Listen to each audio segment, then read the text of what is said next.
Okay, this is the third chapter of our unit Genetics and Evolution, and we are starting with the evolution chapter.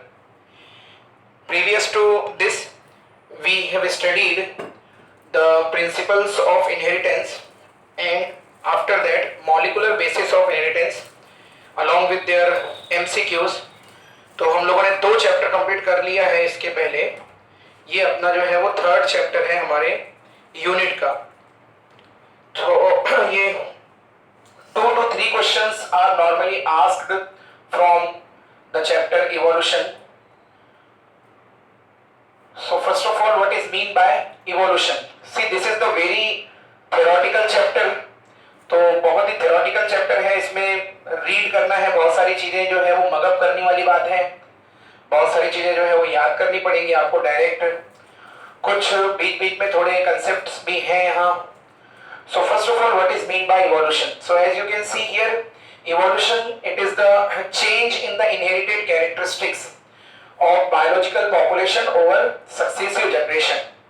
मतलब क्या है कि inherited characteristic generation to generation जब transfer होते हैं तो उनमें कुछ ना कुछ जो है वो चेंज होता रहता है और it is a very very slow and gradual change. मतलब बहुत फास्ट प्रोसेस नहीं है, ये बहुत ही स्लो है और ग्रेजुअल चेंज है. And it can be observe easily in simple organisms like bacteria, in some of the unicellular fungus like yeast. But when we talk about the higher and complex organism like eukaryotes and multicellular organism including the human being, the tracing of the evolutionary characteristic is far more difficult.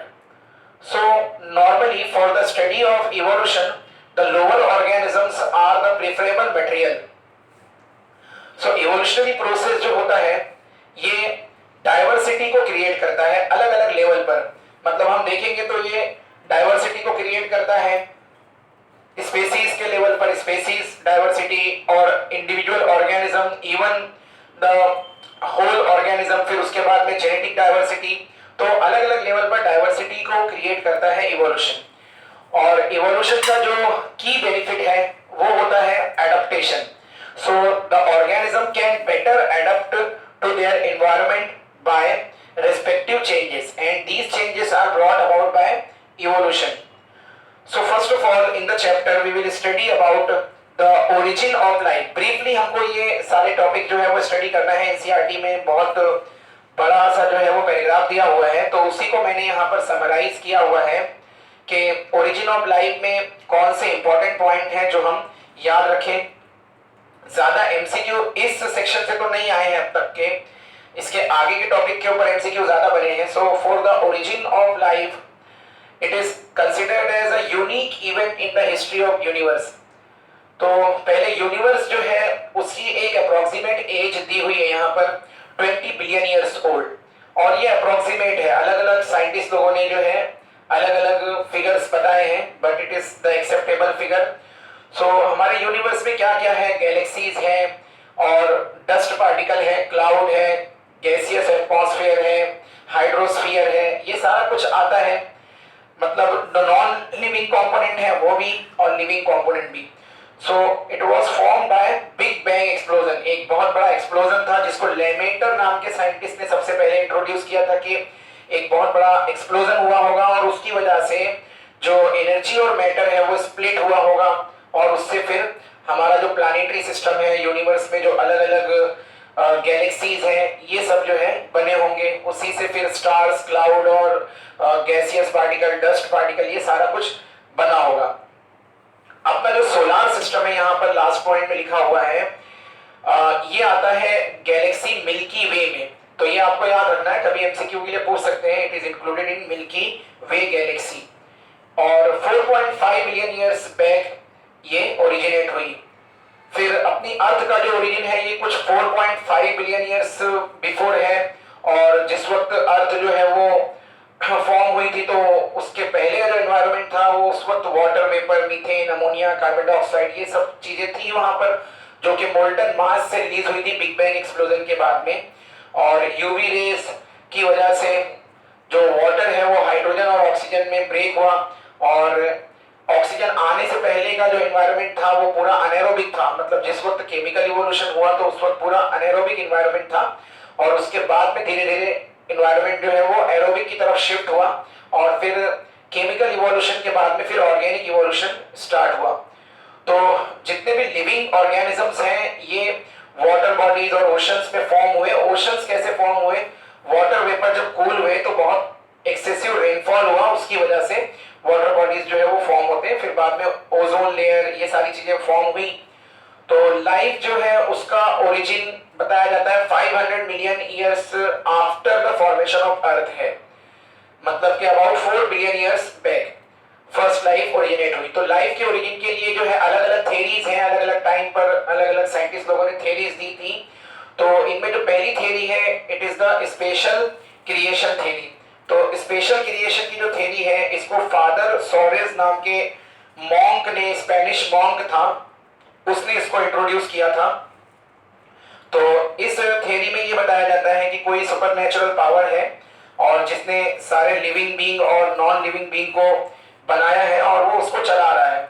फिर उसके बाद में एक theory है theory of पेरिस्पर्मिया। ये सब brief में बहुत ही शॉर्ट में आपको याद रखना है, दिया हुआ है बीच बीच में एक एक लाइन में ही है ये सब। तो panspermia theory it is also called as the cosmozoic theory and it was given by Richter. According to this theory, the life on Earth it came from distant planet, अलग planet से अलग-अलग planet से life अर्थ पर आई है और life जो है वो spores के form में आई है और फिर यहाँ पर अर्थ के environment के हिसाब से वो adjust हुई है। फिर एक theory है spontaneous generation की theory। इसको भी जो है वो ग्रीक फिलोसफर्स ने इंट्रोड्यूस किया था, एरिस्टोटल ने इसको सपोर्ट किया था स्पॉन्टेनियस जनरेशन को। So according to spontaneous generation, it is said that the life has originated autobiogenetically, मतलब लाइफ का जो ओरिजिन है वो ऑटोबायोजेनेसिस के थ्रू हुआ है। तो सडनली जो है वो लाइफ नॉन लिविंग मटेरियल से ओरिजिनेट हो गई है, ऐसा स्पॉन्टेनियस जनरेशन थ्योरी का मानना है। इस थ्योरी को भी एक्सेप्ट नहीं किया गया। ऊपर की जो दो थ्योरी है, थ्योरी ऑफ स्पेशल क्रिएशन, पेरिस्पर्मिया और स्पॉन्टेनियस जनरेशन थ्योरी, ये तीनों थ्योरीज जो है इनको एक्सेप्ट नहीं किया गया है। स्पॉन्टेनियस जनरेशन की थ्योरी को सबसे पहले लुईस पास्चर ने अपने फेमस एक्सपेरिमेंट स्वैन ने एक्सपेरिमेंट से उसको डिसअप्रूव किया था। जो एक्सेप्टेड थ्योरी है वो है केमिकल इवोल्यूशन की थ्योरी। तो केमिकल इवोल्यूशन की थ्योरी में ये बताया जाता है कि अलग अलग टाइप के जो सब्सटेंसेस हैं, मॉलिक्यूल्स हैं, ये आपस में इंटरेक्ट करते हैं और इंटरेक्ट करने के बाद में फिर इससे पहले कुछ इनऑर्गेनिक कंपाउंड बनते हैं, फिर ऑर्गेनिक कंपाउंड बनते हैं और फिर ये ऑर्गेनिक कंपाउंड वाटर में डिसॉल्व होते हैं। फिर छोटे छोटे जो है वो प्री सेल बनते हैं जिनको प्रोटोबायोन्ट्स बोला जाता है। ये प्रोटोबायोन्ट्स जो होते हैं धीरे धीरे इनके अंदर जो है वो डिवीजन की कैपेसिटी आ जाती है और फिर ये डिवाइड होकर के ऑर्गेनिजम्स बनाते हैं। तो केमिकल इवोल्यूशन की जो थ्योरी है इसको इंट्रोड्यूस किया था ओपेरिन एंड हाल्डेन ने। तो इस थ्योरी को जो है वो ओपेरिन हाल्डेन थ्योरी भी कहते हैं, इसी को इनऑर्गेनिक इवोल्यूशन की थ्योरी भी कहा जाता है और इसी को केमिकल इवोल्यूशन थ्योरी भी कहते हैं। सो यहाँ पर मैंने जितनी बताई है उन थ्योरीज का एक ब्रीफ व्यू जो है यहाँ पर दिया हुआ है। तो according to special creation theory एक सुपरनेचुरल गॉड पावर है जो कि अर्थ को चला रहा है और इसमें गॉड का कंसेप्ट है और अर्थ इस थ्योरी के मुताबिक जो है वो 4000 ईयर्स ओल्ड है। तो इस थ्योरी के मुताबिक अर्थ की जो एज है वो कोई बहुत ज्यादा ओल्ड नहीं है, 4000 ईयर्स ओल्ड है। देन थ्योरी ऑफ पेरिस्पर्मिया आप देख सकते हैं कि सपोज कर लो ये अर्थ है और ये कोई डिस्टेंट प्लैनेट से आने वाले छोटे छोटे स्पोर्स हैं या जिनको पेरिस्पर्मिया बोला गया। ये मीटियोराइट्स के साथ में आते थे और अर्थ के ऊपर आकर के स्ट्राइक करते थे, यहाँ पर बर्स्ट होते थे और इनसे फिर ऑर्गेनिज्म प्रोड्यूस होते थे। तो ये थ्योरी जो है ये स्पोर किया जो पेरिस्पर्मिया थ्योरी, इसको भी रिजेक्ट किया गया है। फिर थ्योरी ऑफ स्पॉन्टेनियस जनरेशन जो है ये बिलीव करती है कि लाइफ जो है वो डिकेइंग नॉन लिविंग थिंग से बनी है, जैसे कि डिकेइंग मैटर लाइक स्ट्रॉ हो गया, इन सब चीजों से जिसमें कुछ ऑर्गेनिक सब्सटेंसेस होते हैं। इसको सबसे पहले डिसअप्रूव किया था लुईस पास्चर ने। तो यहाँ जो एक्सपेरिमेंट आप देख रहे हैं लुईस पास्चर का एक्सपेरिमेंट है। उसने क्या किया था कि एक फ्लास्क लिया था, ये इस तरह से बेंट नेक वाला फ्लास्क था इसमें, और इसमें इसने जो है वो हीट किल्ड इस ईस्ट को पहले रखा, फिर उसको बॉईल किया और वेट किया। तो देखा कि कुछ ग्रोथ नहीं हो रही है। फिर उसके बाद में उसने क्या किया कि इस नेक को उसने ब्रेक कर दिया, और फिर उसके बाद में उसने जब देखा तो उसमें माइक्रो ऑर्गेनिजम्स जो है वो ग्रो हो रहे थे। तो उसने ये बताया कि ब्रेक किए हुए पॉइंट से कुछ फ्लाइज यहाँ पर आकर के अंदर इंटर हुए होंगे, या कुछ माइक्रो ऑर्गेनिज्म अंदर इंटर हुए होंगे, और यहाँ ईस्ट जो है उनके लिए एज अ मीडियम काम कर रहा होगा, और उसकी वजह से फिर ग्रोथ स्टार्ट हो गई। यहाँ पर भी उसी एक्सपेरिमेंट को एक दूसरे साइंटिस्ट ने परफॉर्म किया था, जो कि जिसने यहाँ पर अनकवर्ड जार लिया हुआ है, उसमें एक मीट का टुकड़ा लिया हुआ है और इसको ओपन रखा है। तो कुछ देर के बाद में उसने देखा है कि यहाँ पे मैगोट्स अपीयर हो गए। मैगोट्स बोलते हैं छोटे छोटे कीड़े मकोड़ों को बोलते हैं। तो फ्लाइज जो है वो अंदर आए होंगे, यहाँ पर एग ले किए होंगे, और उनकी वजह से मैगोट्स आए होंगे। और जब उसको कवर करके रखा तो यहाँ पे कोई मैगोट्स अपीयर नहीं हुए। तो ये दोनों एक्सपेरिमेंट जो है ये जो स्पॉन्टेनियस जनरेशन की थ्योरी थी उसको डिसअप्रूव करने के लिए परफॉर्म किए गए। फिर है केमिकल इवोल्यूशन की थ्योरी, जिसको ओपेरिन हार्डेन की थ्योरी भी कहा जाता है। तो इसके मुताबिक जो है वो फर्स्ट लाइफ जो अराइज होती है वो प्री एग्जिस्टिंग ऑर्गेनिज्म से होती है, और जो फर्स्ट ऑर्गेनिज्म जो फॉर्म हुआ होगा वो केमिकल इंटरेक्शन के थ्रू फॉर्म हुआ होगा, इसलिए इसको केमिकल इवोल्यूशन कहते हैं। तो जिस वक्त ये प्रोसेस हुआ होगा उस वक्त जो अर्थ है ये अपनी अर्थ ये सन से टूट करके बनी है, सूरज का ये एक टुकड़ा थी। तो अर्थ का टेम्परेचर बहुत ज्यादा था, उस वक्त लाइफ को सपोर्ट करने वाले फैक्टर्स प्रेजेंट नहीं थे, जो प्रीबायोटिक एनवायरनमेंट था। धीरे धीरे एनवायरनमेंट कूल होता गया, और अर्थ के क्रस्ट में जो सब्सटेंसेस थे वो जमा होते गए, और धीरे धीरे जो है कंडेंसेशन हुआ तो वाटर वेपर्स फॉर्म हुए, फिर मीथेन फॉर्म हुआ, कार्बन था, ऑक्सीजन था, ये सब जो है वो फॉर्म हुए, और फिर इन्होंने आपस में इंटरेक्ट किया, और इनके इंटरेक्ट होने के बाद में सिंपल ऑर्गेनिक कंपाउंड बने, जिनको जो हम फ्री रेडिकल्स मानते हैं, जैसे CH रेडिकल, CH2 रेडिकल्स, ये सब फॉर्म हुए होंगे। और उसके बाद में इसी से फिर मोनोसेक्राइड फॉर्म हुए होंगे, कुछ अमाइनो एसिड प्रिमिटिव टाइप के प्यूरिन, पायरिमिडीन, और कुछ फैटी एसिड, ग्लिसरॉल, ये सब कंपोनेंट्स फॉर्म हुए जो प्रेजेंट डे हमारे बायोमॉलिक्यूल का बिल्डिंग ब्लॉक्स बनाते हैं। तो ये इस तरह से फॉर्म हुआ। उसके बाद में फिर इन बिल्डिंग ब्लॉक्स ने आपस में इंटरेक्ट किया और कॉम्प्लेक्स ऑर्गेनिक सब्सटेंसेस फॉर्म किए। कॉम्प्लेक्स ऑर्गेनिक सब्सटेंसेस में फिर पॉलीसेकेराइड प्रोटीन्स आ जाते हैं, और न्यूक्लिक एसिड, ये सारे फॉर्म हो गए, और फिर धीरे धीरे जो है सेलुलर कंपोनेंट फॉर्म होने लग गए। तो ये पूरा सीक्वेंशियल इवेंट था, इसको कहा जाता है केमिकल इवोल्यूशन थ्योरी। इसको प्रूव करने के लिए एक एक्सपेरिमेंट किया गया, जिसको परफॉर्म किया गया था मिलर एंड यूरे ने। तो यूरे एंड मिलर एक्सपेरिमेंट जो है ये एक पूरा ग्लास सेटअप है, इसके अंदर इसको परफॉर्म किया गया। इसको कहा जाता है इलेक्ट्रिक डिस्चार्ज एपरेटस। इसमें यहाँ पर 2 फ्लास्क लगे हुए हैं, 2 राउंड फ्लास्क यहाँ पर और यहाँ पर, और ये पूरा का पूरा जो है वो क्लोज्ड सेटअप है। यहाँ एक तरफ से जो है इसको वैक्यूम पंप से कनेक्ट करते हैं पहले, और अंदर का पूरा एनवायरनमेंट जो है वो अनेरोबिक बना देते हैं, मतलब ऑक्सीजन निकाल देते हैं। तो इसलिए किया जाता है क्योंकि जो प्रिमिटिव एनवायरनमेंट था उस वक्त फ्री ऑक्सीजन प्रेजेंट नहीं थी। यहाँ पर जो है वो वाटर लिया गया, थोड़ा सा सॉल्ट वाटर यहाँ पर लिया गया, जो कि सिमुलेट करता है। ये पूरा एक्सपेरिमेंट एक्चुअल में सिमुलेशन है, मतलब वैसी कंडीशन क्रिएट करने की कोशिश की गई जैसी प्रिमिटिव थी। यहाँ पर जो है उन लोगों ने कुछ मीथेन, अमोनिया और हाइड्रोजन का जो मिक्सचर था उसको इन लोगों ने मीथेन, अमोनिया और हाइड्रोजन, ये 3 चीजों का मिक्सचर 1:2:2 के रेशो में यहाँ पर लिया हुआ था, और इसको कनेक्ट किया हुआ था एक बहुत हीट रेजिस्टेंट इलेक्ट्रोड से, जिसके अंदर से बहुत हाई करंट जो है पास किया जा सकता है। यहाँ पर कंटिन्यू वाटर को हीट करते हैं, यहाँ से करंट पास करते हैं, यहाँ से वाटर वेपर के फॉर्म में होता हुआ इस तरफ आता है। तो नियर अबाउट 72,000 वोल्ट तक, 72 से 75,000 वोल्ट तक का जो करंट है यहाँ से पास किया गया। उसकी वजह से यहाँ पर डिसोसिएशन हुआ होगा, जो सब्सटेंसेस थे मीथेन, अमोनिया, हाइड्रोजन, फिर इन्होंने वाटर के साथ में इंटरेक्ट किया। फिर यहाँ से ये कंडेंसर लगाया हुआ था, जब यहाँ से मिक्सचर पास होता है तो ये कंडेंस हो जाता है, और ये कंडेंस होकर के यहाँ पर एक कलेक्टर था, स्टॉप कॉक था, वहां पर ये जमा होता है। फिर यहाँ से इसको टेस्टिंग के लिए निकालते हैं। जब इस सेटअप को कुछ नियर अबाउट 8 to 10 डेज के लिए ऐसे ही छोड़ दिया गया, बाद में यहाँ से मिक्सचर को निकाल के टेस्ट किया गया, तो उसमें उनको मिला सिंपल अमाइनो एसिड, कुछ प्यूरिन, पायरिमिडीन के मॉलिक्यूल, कुछ सिंपल से मोनोसेक्राइड, ये सारी चीजें मिली। तो इससे ये समझ में आया, उन्होंने कहा, कंक्लूड किया कि ओपेरिन और हार्डेन ने जो हाइपोथेसिस दी थी वो इस एक्सपेरिमेंट की बेसिस पर जो है प्रूव की जा सकती है। नेक्स्ट जो है ये है अपना ऑर्गेनिक इवोल्यूशन। ऑर्गेनिक इवोल्यूशन में हम लोग ये स्टडी करते हैं कि फर्स्ट लाइफ कैसे इवॉल्व हुई। यहाँ पर भी अलग अलग थेरीज अलग अलग साइंटिस्ट लोगों ने दी हैं। जैसे इसमें सबसे पॉपुलर थेरी जो है वो डार्विन के नेचुरल सिलेक्शन की थेरी है। तो यहाँ पे पहले थोड़ा सा ओवरव्यू दिया हुआ है कि ओरिजिन ऑफ लाइफ कैसे हुआ। तो फर्स्ट जो लाइफ थी ये थॉट किया जाता है कि नॉन सेलुलर से वजूद में आई है। Means the first non cellular form of life could have originated 3 billion years ago. और इनके अंदर जो है वो कुछ giant RNA protein polysaccharide molecules हुआ करते थे और ये कैप्सुलर फॉर्म में थे जिनके अंदर रेप्लिकेशन की कैपेसिटी आ गई। किसी साइंटिस्ट ने इनको जो है वो प्रोटोबायोन का नाम दिया है, किसी ने प्री सेल का नाम दिया है और किसी साइंटिस्ट ने इनको कोआसरवेट का नाम दिया है। तो ये अलग अलग साइंटिस्ट लोगों ने इन कैप्सूल्स को इन स्पोर्स को डिफरेंट नेम्स दिए हैं।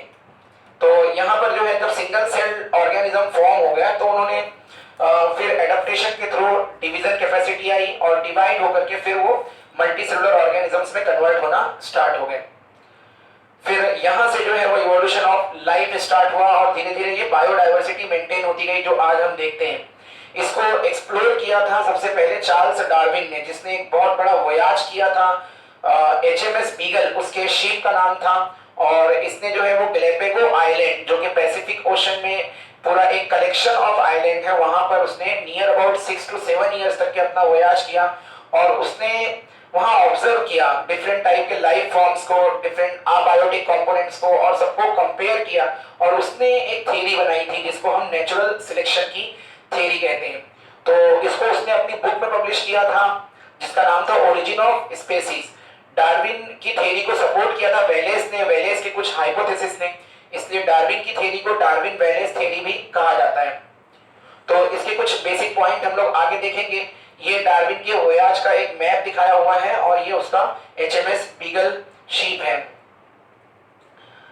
Then, according to Darwin, the organisms evolved as a result of natural selection. तो इसको एक नेचुरलिस्ट ने भी सपोर्ट किया था, उसका नाम था अल्फ्रेड वेलेस और इसने जो है वो मलाय आर्किपेलागो, मलेशियन आर्किपेलागो बोला जाता है कलेक्शन ऑफ आइलैंड्स को। तो उसने मलेशियन आइलैंड्स के ऊपर जो है पूरा एक अपना ऑब्जर्वेशन किया था और उसने भी similar result, similar conclusion obtain किए थे जैसे कि डार्विन ने गैलापागो आइलैंड के ऑब्जर्वेशन के बाद किए थे। तो दोनों की थ्योरी को कंबाइन करके डार्विन वेलेस थ्योरी बोला जाता है।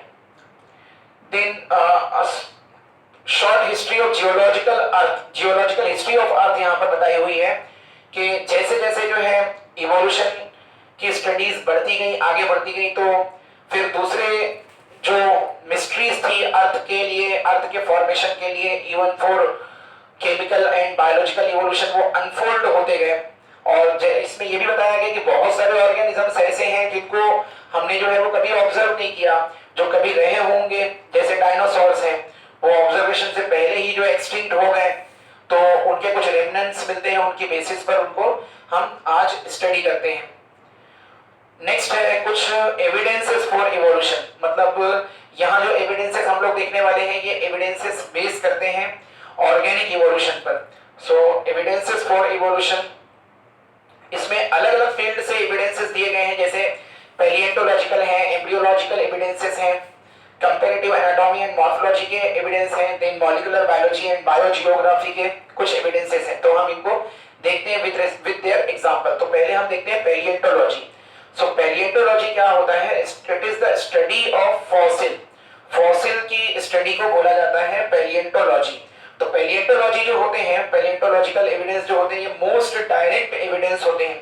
अलग अलग टाइप के जो है वो फॉसिल्स होते हैं और इनको हम फॉसिल्स को हम 3 मेन कैटेगरी में क्लासिफाई कर सकते हैं। कुछ तो एक्चुअल रिमेन्स होते हैं, जैसे कहीं पर पहाड़ है या कोई समंदर के नीचे की मड है, वहां पर हमको किसी एनिमल या किसी प्लांट का एक्चुअल बॉडी पार्ट मिल जाए या होल एनिमल या होल प्लांट मिल जाए, तो वो एक्चुअल रिमेन कहलाता है, जो कि डायरेक्ट एविडेंस प्रोवाइड करता है। दूसरे जो होते हैं उनको मोल्ड्स कहा जाता है। मोल्ड्स जो होते हैं वो किसी एनिमल या किसी प्लांट का एक मैप या एक नक्शा होते हैं, जो कि अगर सॉफ्ट जगह पर या कि किसी स्टोन के ऊपर वो बन जाते हैं। एनिमल नहीं होता एक्चुअल, बस उसका एक समझो इंप्रेशन होता है। तो उसको भी पैलिएंटोलॉजिकली हम एक एविडेंस, बायोलॉजिकल एविडेंस काउंट करते हैं। और कुछ होते हैं कास्ट। कास्ट जो होते हैं ये इंप्रेशन होते हैं लेकिन इनके अंदर कोई मटेरियल, कोई सब्सटेंस डिपॉजिट हो जाता है, जैसे कोई मिनरल डिपॉजिट हो गया, कोई सॉल्ट डिपॉजिट हो गया, तो उसकी वजह से जो इंप्रेशन होता है वो पूरा थोड़ा उभर जाता है, तो उसको कास्ट कहा जाता है। ये अलग अलग टाइप के पैलियोंटोलॉजिकल एविडेंसेस होते हैं। यहाँ एक एग्जांपल आपने बहुत पॉपुलर एग्जांपल पढ़ी होगी कहीं, this is the diagram of Archaeopteryx. इसको कनेक्टिंग लिंक माना जाता है। कनेक्टिंग लिंक जो होते हैं ये भी अपने पैलियोंटोलॉजिकल एविडेंसेस में आते हैं, तो इसको बर्ड्स और रेप्टाइल्स के बीच में कनेक्टिंग लिंक मानते हैं। इसके अंदर अलग अलग रेप्टिलियन और एवियन कैरेक्टर्स साइमल्टेनियसली एक ही एनिमल के अंदर मिल रहे हैं। तो इसको इसमें जो कुछ रेप्टिलियन कैरेक्टर थे उसमें जैसे कि रिब्स के एंड पर जो है वो हेड का प्रेजेंट होना, राउंड सर्कल जैसा एक स्फेरिकल जैसा स्ट्रक्चर प्रेजेंट रहना, टीथ का प्रेजेंट रहना, इवन बीक के अंदर टीथ थी, ये बीक है उसके अंदर टीथ थे, तो many conical teeth in the jaw. तो ये यहाँ पे कैरेक्टर लिखे हुए हैं आपकी आसानी के लिए, आप इसको देख सकते हैं। फिर इसके अंदर क्लॉज प्रेजेंट है जो कि रेप्टिलियन कैरेक्टर है, जो कि डिजिट्स पर एंड हो रहे हैं। क्लॉज जो है ये डिजिट्स पर एंड हो रहे हैं। कुछ एवियन कैरेक्टर है क्लियर कट, जैसे कि यहाँ पर आगे के जो दो पैर हैं ये फ्री हैं और बॉडी जो थी वो कवर्ड थी फीदर से। फिर बीक प्रेजेंट थी, बहुत प्रोमिनेंट फीचर है ये भी। बर्ड्स का बीक के अंदर जो है वो टीथ भी थे और क्रेनियम जो थी वो बर्ड लाइक थी, राउंडेड थी। यहाँ पर सिंगल ऑक्सीपिटल कोंडाइल था यहाँ पर स्कल में। तो ये फीचर्स हैं कुछ बर्ड्स वाले। इसी तरह से और भी कनेक्टिंग लिंक होते हैं, जैसे सिमोरिया नाम का एक कनेक्टिंग लिंक है, इसको एम्फीबियंस और रेप्टाइल्स के बीच में कनेक्टिंग लिंक माना जाता है। एक थायोस्टीजिया नाम का एक ऑर्गेनिज्म एनिमल है, इसको फिशेज और एम्फीबियंस के बीच में कनेक्टिंग लिंक माना जाता है। यहाँ पर कुछ और पैलियोंटोलॉजिकल एविडेंसेस दिखाए हुए हैं, जैसे ये इंप्रेशन दिखाया हुआ है, यहाँ पर जो है वो कास्ट दिखाया हुआ है, यहाँ पर एक्चुअल रिमेन है, यहाँ पर कुछ वर्कर्स जो है वो डिगिंग कर रहे हैं। नेक्स्ट जो है एम्ब्रियोलॉजिकल एविडेंस। तो एम्ब्रियोलॉजी जो है ये डेवलपमेंटल बायोलॉजी को बोला जाता है और according to one scientist Ernst Haeckel ने बताया था कि जो एम्ब्रियोलॉजी है मतलब डेवलपमेंट जो होती है किसी ऑर्गेनिज्म की, वो उसके इवोल्यूशनरी हिस्ट्री को जो है वो रिपीट करती है। तो इसको कहा जाता है ऑन्टोजेनी रिकैपिचुलेट्स फाइलोजेनी। रिकैपिचुलेट मतलब रिपीट करना, ऑन्टोजेनी मतलब होता है डेवलपमेंटल स्टडी या डेवलपमेंट को कहते हैं ऑन्टोजेनी, मतलब एम्ब्रियोलॉजिकल डेवलपमेंट। तो इसको बायोजेनेटिक लॉ भी कहा जाता है। अब ये इसको कौन सी बेसिस पर एक्सप्लेन करते हैं, इसको वर्टिब्रेट एम्ब्रियो को अगर हम कंपेयर करेंगे तो उसकी बेसिस पर हम कंपेयर कर सकते हैं। जैसे जितने भी वर्टिब्रेट एम्ब्रियो हैं सभी के पास में गिल स्लिट्स प्रेजेंट होते हैं, पोस्ट एनल टेल प्रेजेंट होती है सभी के अंदर। तो कुछ ऐसे फीचर्स हैं जो सभी वर्टिब्रेट एम्ब्रियो के अंदर हमको जो है वो कॉमन मिल जाते हैं। यहाँ पर हम देख सकते हैं एम्ब्रियो को जो है वो कंपेयर किया गया है फिशेस, रेप्टाइल, बर्ड्स और ह्यूमन के। तो अर्ली डेवलपमेंट जो है वो बहुत सिमिलर है, पोस्ट एनल टेल सब में देखने को मिल रही है और गिल क्लिप्स जो है ये भी देखने को मिल रहे हैं। ऐसे ही कुछ और कॉमन एविडेंस हम काउंट कर सकते हैं, जैसे कि all organism start their life from zygote, zygote के बाद में फिर क्लीवेज है, ब्लास्टुलेशन है, मोरुला ब्लास्टुलेशन है, मोरुलेशन है, गैस्ट्रुलेशन है। अर्ली डेवलपमेंट जो होता है ये बहुत सिमिलर होता है अलग अलग वर्टिब्रेट्स के एम्ब्रियो में। नेक्स्ट जो एविडेंस है वो आता है कंपैरेटिव एनाटॉमी से। तो कंपैरेटिव एनाटॉमी कहा जाता है इंटरनल स्ट्रक्चर की स्टडी और उसको कंपेयर करना दूसरे ऑर्गेनिज्म से, रिलेटेड ऑर्गेनिज्म से। इसके अंदर हम लोग स्टडी करते हैं होमोलॉजी को, होमोलॉजी या होमोलोगस ऑर्गन। तो जो होमोलोगस ऑर्गन होते हैं ये ऐसे ऑर्गन्स होते हैं जो कि स्ट्रक्चरली सिमिलर होते हैं लेकिन फंक्शनली डिसिमिलर होते हैं। और structurally similar, functionally dissimilar organs. यहाँ हम देख सकते हैं कि इसके एग्जांपल के तौर पर 4 लिम्स ऑफ व्हेल, चीता, बर्ड्स, एम्फीबियन एंड ह्यूमन, सभी के 4 लिम्ब को कंपेयर किया गया है। और प्लांट्स की तरफ से thorns of bougainvillea and tendrils of Cucurbita को कंपेयर किया गया। हम इसको डायग्राम के थ्रू देखते हैं। यहाँ पर यहाँ आप देख सकते हैं कि अलग अलग ऑर्गेनिज्म के, अलग अलग एनिमल के, वर्टिब्रेट एनिमल्स के 4 लिम्स को कंपेयर किया गया है। तो 4 लिम्ब जैसे अगर हम जो है एक्वेटिक मैमल्स के अंदर देखेंगे तो वो फ्लिपर्स में मॉडिफाइड होते हैं, जो कि स्विमिंग करते हैं, ह्यूमन में ग्रास्पिंग के लिए होते हैं, बर्ड्स में वो फ्लाइंग के लिए होते हैं, ऐसे ही रेप्टाइल लाइक क्रोकोडाइल क्रॉलिंग के लिए होते हैं, फिर लिजार्ड के अंदर अडेसिव पैड प्रेजेंट रहता है, फ्रॉग्स के अंदर लीपिंग मूवमेंट के लिए होते हैं। तो ये सबका जो बेसिक प्लान है, ओरिजिन और बेसिक प्लान, जैसे हम यहाँ देख रहे हैं ह्यूमेरस, रेडियस, उल्ना, फिर कार्पल, मेटाकार्पल, फेरेंजेस, ये सारे जो हैं ये नियर अबाउट सिमिलर हैं एक्सेप्ट साइज। साइज को छोड़ करके बाकी इनका जो बेसिक प्लान है, ओरिजिन है, सब सिमिलर है, लेकिन इन सब के फंक्शन अलग अलग हैं। तो ऐसे ऑर्गन को होमोलोगस ऑर्गन कहते हैं और इसकी स्टडी को होमोलॉजी कहते हैं। होमोलोगस ऑर्गन जो होता है ये डाइवर्जेंट इवोल्यूशन को लीड करता है। डाइवर्जेंट इवोल्यूशन का मतलब ये कि ऑर्गन तो सिमिलर पैटर्न पर बने हैं लेकिन अलग अलग एनवायरनमेंट में एडेप्टेशन की वजह से वो डाइवर्ज हो गए, तो ये लीड करता है डाइवर्जेंस को। इस तरह आप प्लांट्स के अंदर देख सकते हैं बोगेनविलिया, थॉर्न ऑफ बोगेनविलिया यहाँ पर, और कुकुरबिटा। तो आप रिकॉल करिए या इमेजिन करिए कि क्यों ये होमोलोगस ऑर्गन है। ये अपने ओरिजिन की बेसिस पर है, दोनों जो है वो एक्सिलरी बर्ड का मॉडिफिकेशन है। तो कुकुरबिटा का जो टेंड्रिल है ये फॉर क्लाइंबिंग मॉडिफाइड है और ये फॉर प्रोटेक्शन मॉडिफाइड है। फिर आता है एनालॉजी। तो एनालॉजी जो है इसमें डिफरेंट ग्रुप्स ऑफ जो ऑर्गेनिजम्स हैं performing the same function irrespective of structural और एनाटॉमिकल डिफरेंस। और इसको हम कैसे कह सकते हैं सिंपल वर्ड्स में, these are organs which are similar structurally dissimilar। ऐसे ऑर्गेनिज्म जो अपने स्ट्रक्चर में डिसिमिलर हो लेकिन फंक्शन में जो है वो सिमिलर हो, मतलब ओरिजिन अलग होगा, थोड़ा बहुत जो है वो स्ट्रक्चर भी डिफरेंट हो सकता है लेकिन फंक्शन सेम होगा। जैसे इसके एग्जांपल में हम कॉमन एग्जांपल के तौर पर देख सकते हैं विंग ऑफ बटरफ्लाई। बटरफ्लाई का विंग हम सब ने देखा है और बर्ड्स के भी विंग्स को हमने देखा है। तो बटरफ्लाई या इंसेक्ट के जो विंग होते हैं वो मेम्ब्रेनस होते हैं और बर्ड्स के जो विंग होते हैं ये मॉडिफाइड फोर लिंग होते हैं, लेकिन दोनों का फंक्शन सेम है, दोनों जो है वो फ्लाइंग में हेल्प करते हैं। तो यहाँ पर हम देख सकते हैं आईज ऑफ ऑक्टोपस दिया हुआ है, फ्लिपर ऑफ व्हेल वाला जो है, फ्लिपर ऑफ व्हेल और डॉल्फिन, ये यहाँ एनालोगस में आता है। मैंने इसको होमोलोगस में गलती से कह दिया, तो ये एनालोगस ऑर्गन में आ जाता है। और इसी तरह से पेंगुइन के जो फ्लिपर्स हैं वो भी इसी में आ जाते हैं। इसी तरह से प्लांट्स की तरफ से स्वीट पोटैटो रूट मॉडिफिकेशन है और पोटैटो जो कि स्टेम मॉडिफिकेशन है, दोनों का काम है स्टोर करना फूड मटेरियल को। एनालॉजी जो है ये लीड करती है कन्वर्जेंट इवोल्यूशन को, मतलब एक जगह पर जमा रह करके ऑर्गेनिजम्स का इवॉल्व होना, स्पीसीज का इवॉल्व होना। यहाँ पर आप डायग्रामेटिकली कुछ एनालोगस ऑर्गन्स देख सकते हैं जो एग्जांपल हमने प्रीवियस स्लाइड में देखी थी। There are some evidences from molecular biology, कुछ मॉलिक्यूलर होमोलॉजी या मॉलिक्यूलर बायोलॉजी से कुछ एविडेंसेस हैं। जैसे सारे ऑर्गेनिजम्स के अंदर जो डीएनए के बेसिक कंपोनेंट है, न्यूक्लियोटाइड्स के जो बेसिक कंपोनेंट है वो सेम होते हैं, प्यूरिन पायरिमिडीन जो है, pattern of protein synthesis, transcription, translation ये सिमिलर होता है। और फिर यहाँ पर देख सकते हैं न्यूक्लियोटाइड और mini protein similar in apps and human. Source of energy जो है वो सभी के लिए एटीपी होता है। तो ये सारी चीजें ऐसी हैं जो हमको एक जगह पर कन्वर्ज करती हैं और इससे साइंटिस्ट ये बताते हैं कि जो इवोल्यूशन है वो एक पॉइंट से स्टार्ट हुआ होगा और फिर फैला होगा अलग अलग डायरेक्शन में और फिर उसकी वजह से बायोडायवर्सिटी ओरिजिनेट हुई होगी। Then we will study the Darwin's theory of natural selection. कुछ पॉइंट्स के साथ में हमको डार्विन की थ्योरी जो नेचुरल सिलेक्शन की थ्योरी है उसको हमको यहाँ पर स्टडी करना है।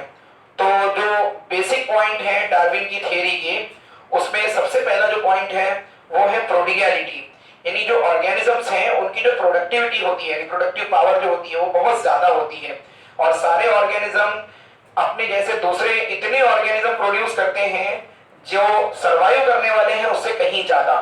तो हो सकता है कुछ ऑर्गेनिज्म जो है उनकी डेथ हो जाए तो जो एक्सेस ऑर्गेनिजम्स रहेंगे वो उनकी नस्लों को या उनकी जो जनरेशन है उसको आगे बढ़ाएंगे। जैसे एग्जांपल के तौर पर आप समझ सकते हैं कि एक सिंगल ऑयस्टर जो होता है, एक ऑयस्टर जो एक्वेटिक एनिमल है, मोलस्कन है, ये एक बार में इसकी फीमेल 114 मिलियन एग्स जो है वो ले करती है।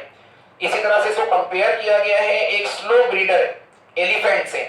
तो एलिफेंट जो है वो अपने 100 साल के लाइफ स्पैन में 6 यंग वन को जन्म देता है। अगर दोनों को हम कंपेयर करेंगे तो हमको लगेगा कि ऑयस्टर की जो प्रोडक्टिविटी है वो बहुत ज्यादा है, एलिफेंट की जो है वो कम है, बट ऐसा नहीं है, दोनों जो है अलग अलग इन्वायरमेंट में है, दोनों को अलग अलग चैलेंजेस का सामना है।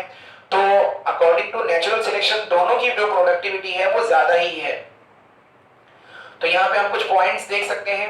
The existing living organism share similarities to varying degree not only among themselves but also with the life form that existed millions of years अगो।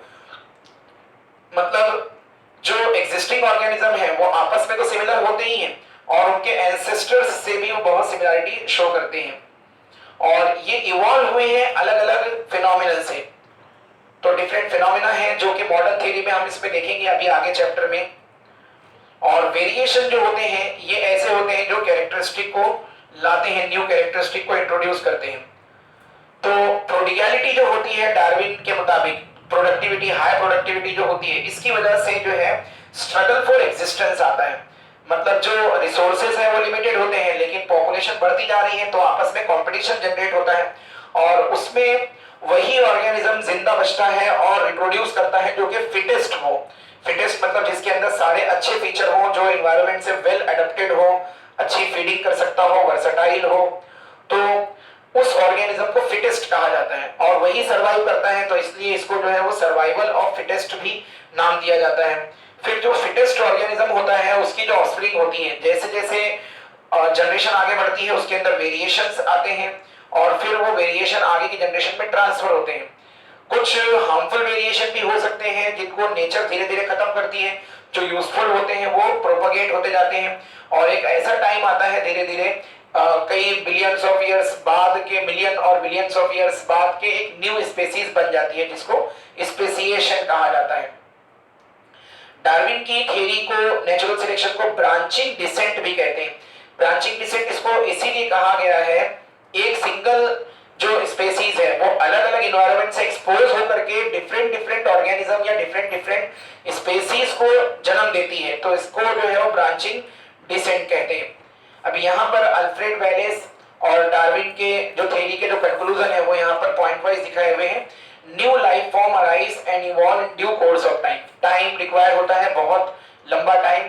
सारे लिविंग ऑर्गेनिजम्स जो है वो कोई ना कोई सिमिलैरिटीज आपस में उनके कॉमन एंसेस्टर से भी शो करते हैं। ये एंसेस्टर्स जो है वो कई हजारों साल पहले अर्थ पर रह के गए होंगे और जनरेशन आफ्टर जनरेशन वो कैरेक्टर यहाँ पास होके आए होंगे। जियोलॉजिकल हिस्ट्री जो है क्लोजली कोरिलेट करती है बायोलॉजिकल हिस्ट्री से।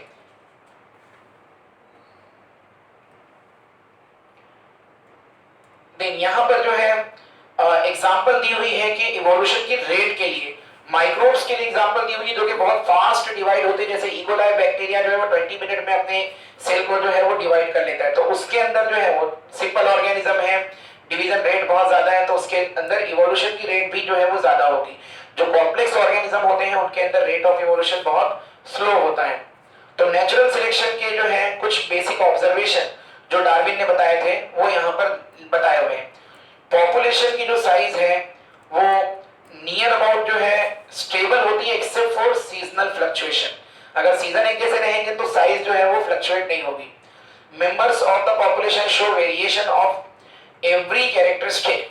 No two members of a population are identical even though they show similarity। अगर हमको देखने में सिमिलरिटी दिख भी रही है कोई दो ऑर्गेनिज्म के बीच में तो ऐसा जरूरी नहीं है कि वो इंटरनली बहुत सिमिलर होंगे। जैसे आप समझ सकते हैं फिशेज हैं और वेल हैं, तो फिशेज और वेल ये दोनों दो बिल्कुल अलग अलग क्लास ऑफ वर्टिब्रेटा से बिलोंग करते हैं और देखने में जो है इनके मॉर्फोलॉजिकल फीचर सिमिलर दिखते हैं बट इनकी जो एनाटॉमी है वो डिफर करती है।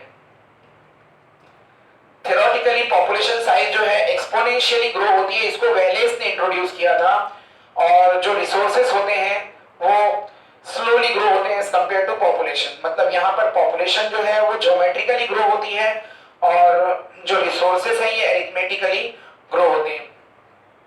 तो इसकी वजह से जो है कंपटीशन आता है और उसमें जो फिटेस्ट ऑर्गेनिज्म होता है वही बाकी बचता है और वही अपनी जनरेशन को आगे बढ़ाता है और उससे न्यू स्पेसीज बनती है जिसको हम स्पेसिएशन कहते हैं।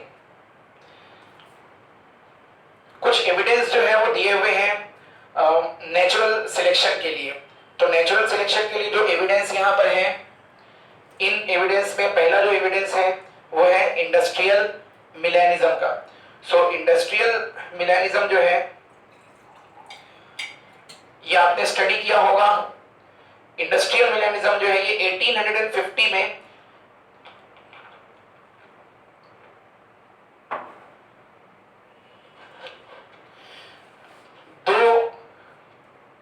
वैरायटीज ऑफ मॉथ उनके अंदर ऑब्जर्व किया गया और इसको ग्रेट ब्रिटेन में ऑब्जर्व किया गया।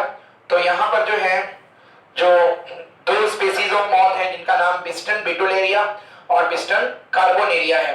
तो ये बिस्टन बेटुलेरिया और बिस्टन कार्बोनेरिया यहां पर दिखाए हुए हैं। इंडस्ट्रियल इवोल्यूशन से पहले नॉर्मली ये जो मॉथ या इंसेक्ट जो होते हैं बटरफ्लाई टाइप होते हैं ये, और ये जो है लाइकेंस कोटेड ट्री ट्रंक पर बैठा करते थे। तो ब्रिटेन में और उसके सराउंडिंग के एरिया में जब इंडस्ट्रियल रिवॉल्यूशन नहीं हुआ था तो वहां कोई पोल्यूशन नहीं था, तो दोनों जो है वो लाइकेंस कोटेड ट्रीज के ट्रंक पर बैठते थे। अब यहां पर जो है ऐसे में जो व्हाइट वाले थे वो कैमोफ्लेज हो जाया करते थे, लाइकेंस के साथ में छुप जाया करते थे, तो इनका शिकार कम होता था इंडस्ट्रियल रिवॉल्यूशन से पहले। और ब्लैक वाले या ग्रे वाले जो थे जिनका नाम बिस्टन कार्बोनेरिया है, तो ये ज्यादा आसानी से शिकार हो जाया करते थे, जो बर्ड्स या जो इंसेक्ट इनको शिकार करते थे, तो इनकी पॉपुलेशन घटती जा रही थी। अचानक से 1850 में जो इंडस्ट्रियल रिवॉल्यूशन हुआ तो उससे बहुत सारी इंडस्ट्रीज लग गई और इन इंडस्ट्रीज के लगने के बाद में वहां तेजी से पॉल्यूशन बढ़ा। तो जो लाइकेंस कोटेड ट्री पहले जो व्हाइटिश हुआ करता था बाद में वो ब्लैक हो गया या ग्रेइश हो गया। तो आप यहाँ पर देख सकते हैं कि ग्रेइश कलर का जो मॉथ है वो इस बैकग्राउंड इन्वायरमेंट में पूरी तरह से एडेप्टेड है, जबकि व्हाइट वाला यहाँ पर जो है वो विजिबल दिख रहा है।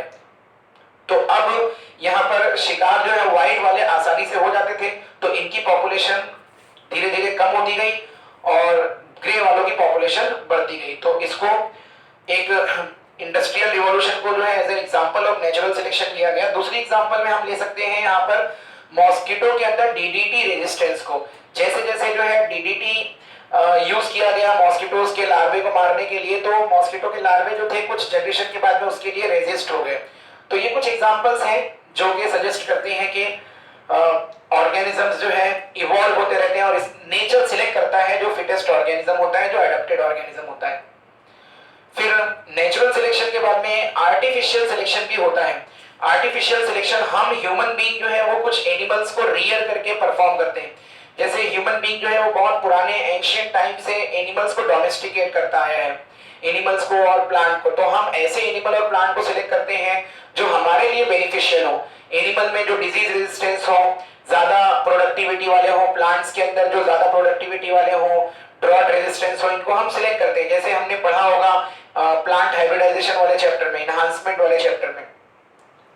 तो हम जो है वो अच्छी वैरायटी प्रोड्यूस करते रहते हैं और फिर उनको हम सिलेक्ट करते हैं और उनके नंबर को बढ़ाते हैं, तो चाहे वो एनिमल हो या प्लांट हो। तो ये यहाँ पर हम सिलेक्शन कर रहे हैं, फिटेस्ट को हम डिसाइड कर रहे हैं कि किसको हमको ज्यादा ग्रो करना है, तो इसको आर्टिफिशियल सिलेक्शन कहा जाता है।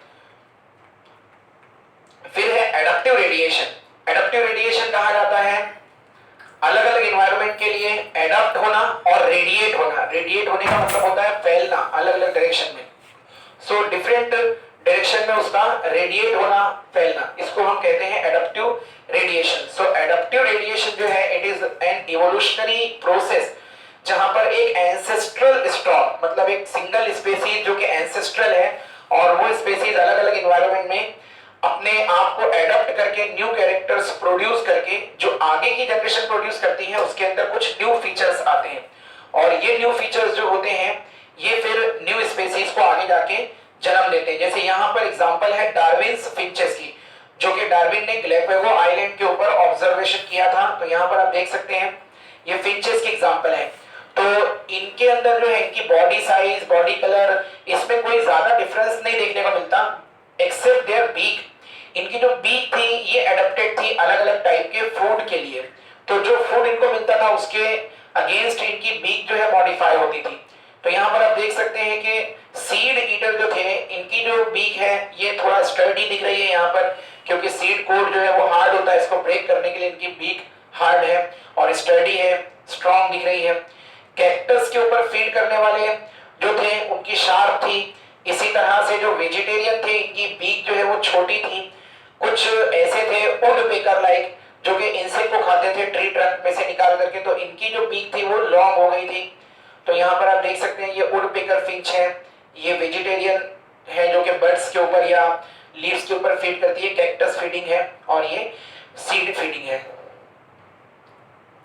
दूसरी एग्जांपल जो है एडाप्टिव रेडिएशन की, वो है ऑस्ट्रेलियन मार्सुपियल्स की और ऑस्ट्रेलियन मैमल्स की। तो यहाँ पर एक कंपैरिजन दिया हुआ है, ऑस्ट्रेलिया के अंदर जो मार्सुपियल एनिमल्स होते हैं जिनके अंदर ब्रूड पाउच होता है, जैसे कंगारू है उसके अंदर ब्रूड पाउच होता है, तो उसको कंपेयर किया गया है यहाँ पर प्लेसेंटल मैमल से। तो यहाँ पर आपको ये जो पेयर दी हुई है ये पेयर ही याद रखना है, एक्चुअल में इसका डायग्राम भी आपको मिल जाएगा एनसीईआरटी के टेक्स्ट बुक में। तो यहाँ पर ऑस्ट्रेलियन मार्सुपियल और ऑस्ट्रेलियन मैमल, ये दोनों जो है वो ऑस्ट्रेलियन कॉन्टिनेंट के अंदर कन्वर्ज होके इवॉल्व हुए। तो ये एक तरह का कन्वर्जेंस इवोल्यूशन है, कन्वर्जेंट टाइप का इवोल्यूशन है जो कि एडाप्टिव रेडिएशन से हुआ है। एक ही कॉन्टिनेंट के अंदर जो बहुत सारे एडाप्टिव रेडिएशन होते हैं लेकिन वो कॉन्टिनेंट के बाहर नहीं निकलते हैं, तो उसको हम कन्वर्जेंस मानते हैं। तो यहाँ मार्सुपियल मोल को मोल से कंपेयर कर सकते हैं, न्यूम्बैट जो है बैंडेड एंट ईटर को उसको एंट ईटर जो कि प्लेसेंटल मैमल है उससे कंपेयर कर सकते हैं। ऐसे ही मार्सुपियल माउस को नॉर्मल प्लेसेंटल माउस से, स्पॉटेड कस्कस को लेमर से, फ्लाइंग फ्लेंजर को जो है फ्लाइंग स्क्विरल से, तस्मानियन टाइगर कैट को बॉब कैट से, तस्मानियन वोल्फ को कॉमन वोल्फ से। तो ये एक कंपैरेटिव चार्ट दिया हुआ है जहां पर एक तरफ मार्सुपियल है, ऑस्ट्रेलियन मार्सुपियल है, और एक तरफ जो है ऑस्ट्रेलियन प्लेसेंटल मैमल्स है।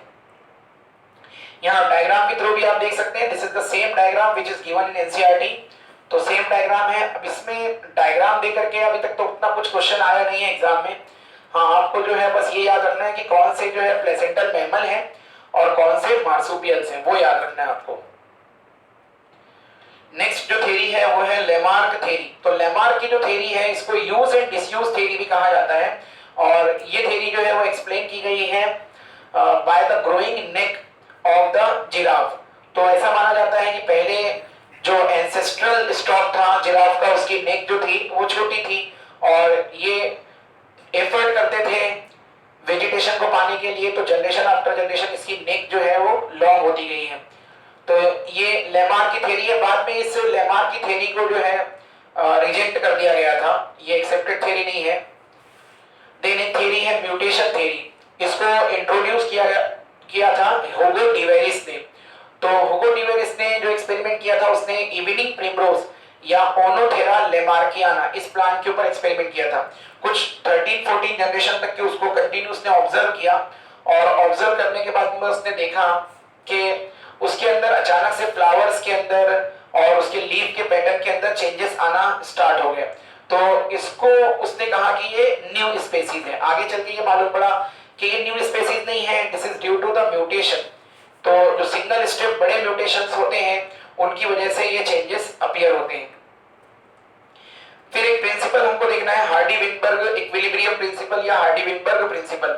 तो ये प्रिंसिपल क्या सजेस्ट करता है कि अगर कहीं किसी पॉपुलेशन में जो कुछ जेनेटिक फोर्सेस हैं अगर वो एब्सेंट हो, जैसे नेचुरल सिलेक्शन है, माइग्रेशन है और रिकॉम्बिनेशन है, क्रॉसिंग ओवर वगैरह, अगर ये एब्सेंट हो तो जनरेशन आफ्टर जनरेशन जो जीन की या अलील की जो फ्रीक्वेंसी होती है ये फ्रीक्वेंसी कांस्टेंट रहती है। और इन फ्रीक्वेंसी को एक इक्वेशन के जरिए दिखाया गया है, p² + 2pq + q² = 1। तो यहाँ पर p जो है ये डोमिनेंट अलील की फ्रीक्वेंसी है, p² जो है ये होमोजाइगस डोमिनेंट की फ्रीक्वेंसी है, और pq जो है ये हेटेरोजाइगस फ्रीक्वेंसी है, q जो है ये रिसेसिव अलील की फ्रीक्वेंसी है, एंड q² होमोजाइगस रिसेसिव की फ्रीक्वेंसी है। तो =1 आने का मतलब ये है कि जनरेशन आफ्टर जनरेशन इस फ्रीक्वेंसी में कोई चेंज नहीं होता। देन उसके बाद में है modern theory, modern synthetic theory भी कहते हैं इसको। तो अलग अलग जो कॉन्सेप्ट है इसके पहले के उनको कंबाइन करके एक जो थ्योरी बनाई गई है इसको कहा गया है मॉडर्न थ्योरी।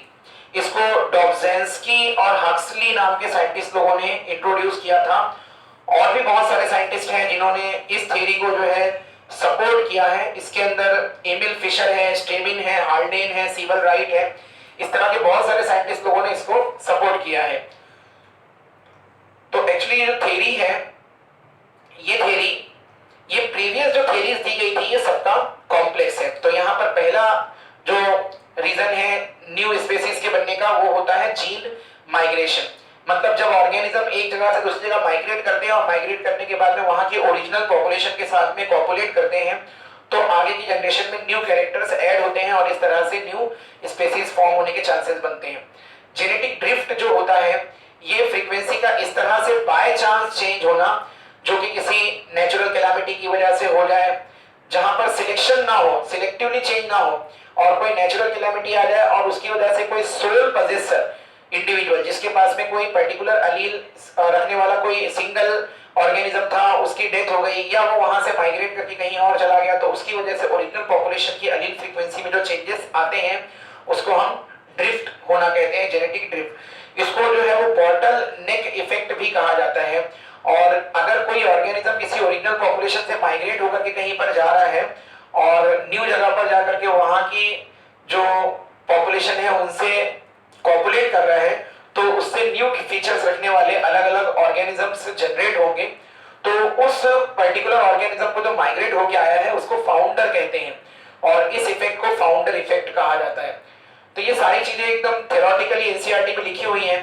बहुत सारी चीजें इसमें से आपको कुछ तो याद भी रखनी है और कुछ कंसेप्चुअल भी है। तो आप एक बार पहले कॉन्सेप्ट वाइज इसको स्टडी करें, फिर जहां पर जो चीजें याद रखने वाली है उनको डायरेक्ट याद रखें। म्यूटेशन है, सडन होने वाले चेंजेस, हमने डिटेल में इसको स्टडी किया है प्रीवियस 2 चैप्टर में। रिकॉम्बिनेशन भी हमने स्टडी किया है, क्रॉसिंग ओवर की वजह से चेंजेस आते हैं। नेचुरल सिलेक्शन पूरी थ्योरी अभी हमने स्टडी की है। तो ये कुछ रीजंस हैं जिसकी वजह से न्यू ऑर्गेनिजम्स जो है वो फॉर्म होते हैं। अब यहाँ पर जो है वो टाइप्स ऑफ नेचुरल सिलेक्शन यहाँ 3 ग्राफ के जरिए शो किए गए।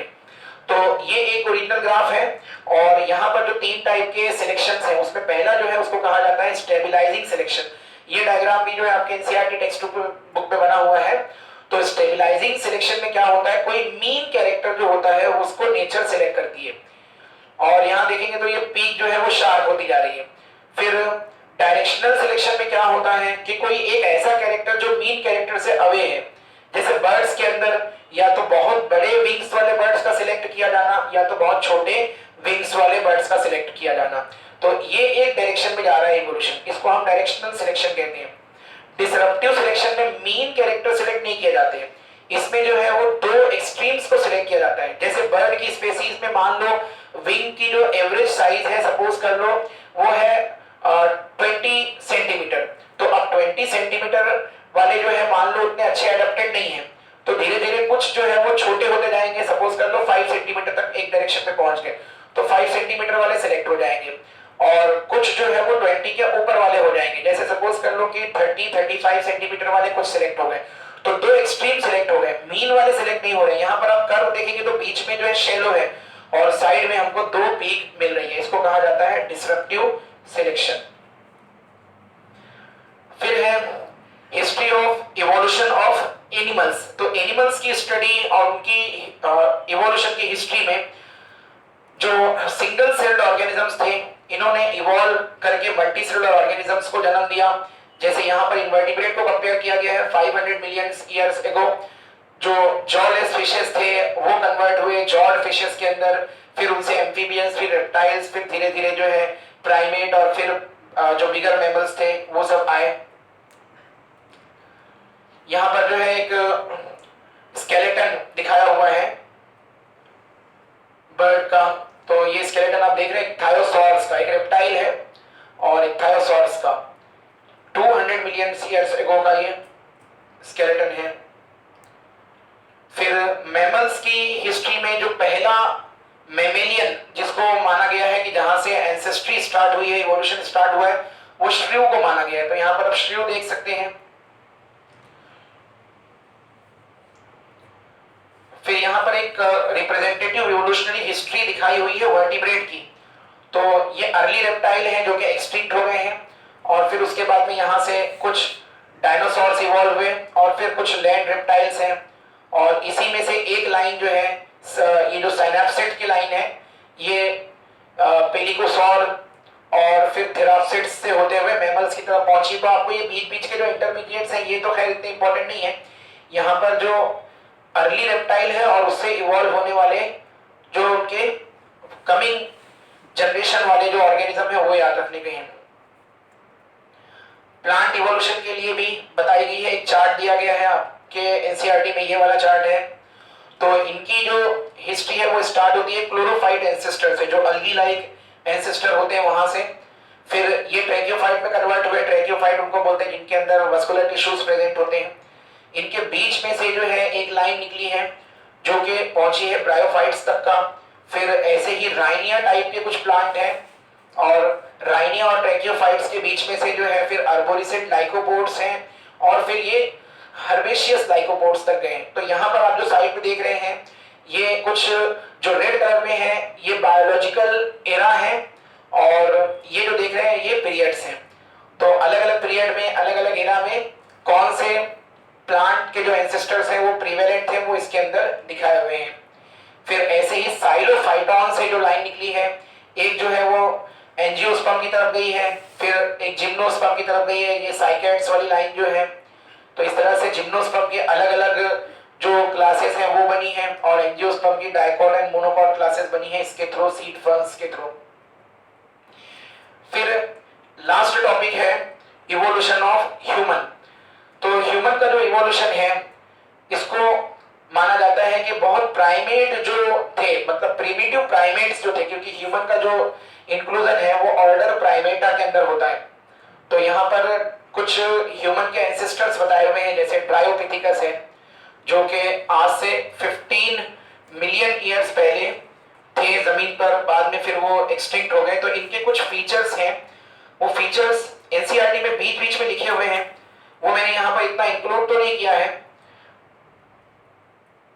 और जो इंपॉर्टेंट एंसेस्टर्स हैं उनको मैंने यहाँ पर इंक्लूड किया है, और जिनके बारे में ज्यादा इंफॉर्मेशन अवेलेबल नहीं है या इंफॉर्मेशन है लेकिन उसके कोई ट्रू एविडेंस नहीं है, उसको मैंने यहाँ पे इंक्लूड नहीं किया क्योंकि वो आपके सिलेबस में भी नहीं है।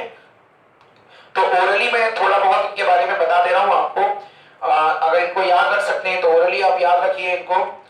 तो इसके अंदर जो ट्रायोपिथिकस है, यहाँ प्राइमेट मैन लाइक जो प्राइमेट है ट्रायोपिथिकस, इसको LSB लीकी नाम के साइंटिस्ट ने सबसे पहले आइडेंटिफाई किया था इसके स्कल को, और इसको मायोसीन इपोक में आइडेंटिफाई किया गया आज से 20 से 25 मिलियन ईयर्स बैक।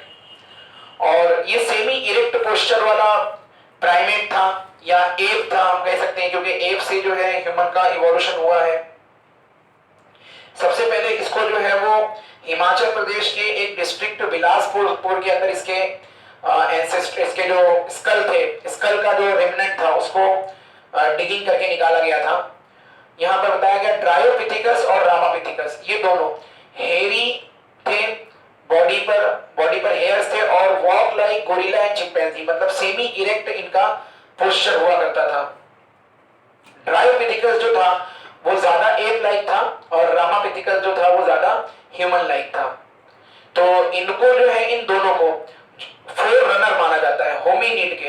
होमिनिड में ह्यूमन बीइंग आते हैं, तो इनको होमिनिड में ह्यूमन बीइंग भी आ जाते हैं और गोरिल्ला चिंपैंजी वगैरह भी आ जाते हैं, तो इनको इनके फोरनर्स माना जाता है। ये एमसीक्यू में एक बार पूछ चुका है कि होमिनिड के फोरनर किनको माना जाता है, तो ट्रायोपिथिकस और रामापिथिकस, ये याद रखिए। यहाँ पर एक कंपैरिजन दिया हुआ है फीटस के स्कल का, चिंपैंजी और ह्यूमन का। तो चिंपैंजी का फीटस ये है, और फिर ये उसके एडल्ट का स्कल है, और ये ह्यूमन का फीटस का स्कल, और ये एडल्ट का। तो बहुत क्लोज सिमिलरिटी यहाँ पर देखने को मिलती है फीटस के स्कल में भी, और एडल्ट के अंदर थोड़ी हमको जो है वेरिएशन देखने को मिलते हैं। फीटस के अंदर ज्यादा सिमिलरिटी इसलिए है क्योंकि एक थ्योरी भी जो भी हमने पढ़ी, हैकल्स थ्योरी, के जो एम्ब्रियोज होते हैं वो अपनी इवोल्यूशनरी हिस्ट्री को रिपीट करते हुए आते हैं। कुछ और ह्यूमन के एंसेस्टर्स हैं जिनको डिस्कवर किया गया है आर्कियोलॉजिकल स्टडीज के थ्रू। तो इसमें ऑस्ट्रेलोपिथिकस पहला है, ऑस्ट्रेलोपिथेसिन भी कहते हैं इसी को। 2 मिलियन ईयर्स एगो इस तरह के लोग जो है वो रहा करते होंगे, और इनको ईस्ट अफ्रीका के ग्रासलैंड में पाया गया। इनके जो रेमनेंट्स थे,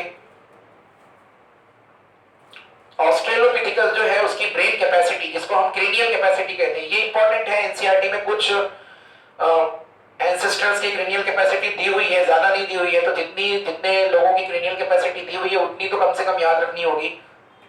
450 से लेकर के 600 सीसी मतलब क्यूबिक सेंटीमीटर इनकी क्रेनियल कैपेसिटी होती है।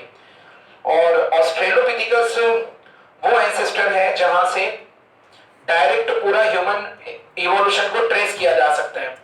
इसको जो है ह्यूमन बीइंग के बीच में और एप्स के बीच में कनेक्टिंग लिंक माना जाता है, और इसको जो है वो मैन विथ एप ब्रेन भी कहा जाता है। मतलब इसकी जो क्रेनियल कैपेसिटी है सिर्फ यही कम थी, बाकी इसके जो मॉर्फोलॉजिकल और एनाटॉमिकल जो फीचर्स थे वो बहुत ह्यूमन लाइक थे, तो इसके लिए इसको मैन विथ एप ब्रेन माना जाता है।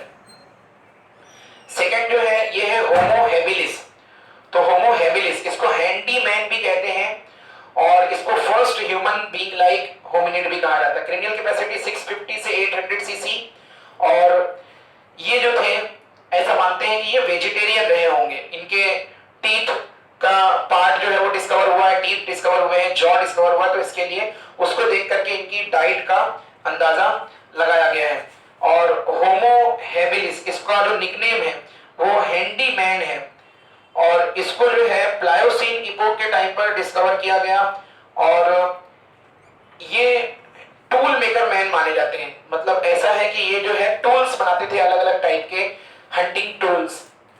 फिर होमो इरेक्टस थोड़ा सीधा खड़े रहने वाले, इरेक्ट खड़े रहने वाले। जावा और पेकिंग ये दो जगह पर इनके जो रेलिक्स हैं वो डिस्कवर हुए हैं। तो जावा मैन आते हैं और इसके अंदर पेकिंग मैन आते हैं। अब इनमें से जो जावा मैन है इसको डुबॉइस नाम के साइंटिस्ट ने इनके रेलिक को डिस्कवर किया था। 940 सीसी इनकी जो क्रेनियल कैपेसिटी होती है, और जो पेकिंग मैन होते हैं क्रेनियल कैपेसिटी का ही फर्क है। पेकिंग मैन की क्रेनियल कैपेसिटी 850 से 1200 सीसी तक जाती है, तो यहाँ पर जो है इन जनरल लिखा हुआ है 900 सीसी, और 1.5 मिलियन ईयर्स एगो इस तरह के लोग रहते होंगे। और ये जो है कार्निवोरस होंगे क्योंकि इनके अंदर कैनाइन टीथ जो थे वो ज्यादा डेवलप थे। फिर है होमो सेपियन प्रिमिटिव मैन। होमो सेपियन फॉसिलिस, एक्चुअल में इसका पूरा नाम जो है होमो सेपियन फॉसिलिस है, या इसको प्रिमिटिव मैन भी कहा जाता है। ये डायरेक्ट एंसेस्टर हैं होमो सेपियन सेपियन के, यानी मॉडर्न मैन के। तो होमो सेपियन फॉसिलिस जो हैं, होमो सेपियन इनको क्रो-मैग्नन मैन भी कहा जाता है, तो ये इनका निकनेम भी याद रखिए आप, क्रो-मैग्नन। और इन्हीं के अंदर में एक और आते हैं नीएंडरथल, होमो सेपियन नीएंडरथालेंसिस। जर्मनी में इनको जो है वो डिस्कवर किया गया, और इसको मैक ग्रीगर नाम के साइंटिस्ट ने इनके रेलिक को सबसे पहले डिस्कवर किया था। 180 सेंटीमीटर तक के इनकी हाइट हुआ करती थी। वेपन्स बनाते थे, टूल मेकर्स थे, कुछ रिचुअल्स परफॉर्म करते थे। ये लोग अपनी बॉडी को जो है वो प्रोटेक्शन के लिए हाइड करते थे, अपने डेड बॉडीज को बरी करते थे। तो ये सारे फीचर्स थे इसके अंदर। थोड़ा एस्थेटिक सेंस यहाँ पर डेवलप हुआ। दे मूव्ड अक्रॉस कॉन्टिनेंट, फिर ये अलग अलग कॉन्टिनेंट्स में फैले, और यहाँ से फिर मॉडर्न मैन का इवोल्यूशन हुआ। तो होमो सेपियन जो है ये मॉडर्न मैन है। 75,000 से 1 लाख ईयर्स एगो हमारा इवोल्यूशन हुआ, और हमारे अंदर जो है जो लंबार कर्वेचर था वो परफेक्ट हो गया, और जो पोस्चर था, गेट था, वो पूरी तरह से फुल्ली इरेक्ट हो गया, और एस्थेटिक सेंस जो था वो बहुत डेवलप था। एग्रीकल्चर करना, एनिमल्स को रियर करना, ये सारी चीजें, मॉडर्नाइजेशन करना चीजों का, ये सब कुछ जो है आज के मॉडर्न मैन होमो सेपियंस के अंदर पाया जाता है। तो यहाँ तक के जो हमारा चैप्टर था इवोल्यूशन का ये कंप्लीट हो गया है। आज का लेक्चर हम यहाँ पर कंक्लूड करते हैं। नेक्स्ट लेक्चर में इसके हम लोग एमसीक्यूज कर लेंगे।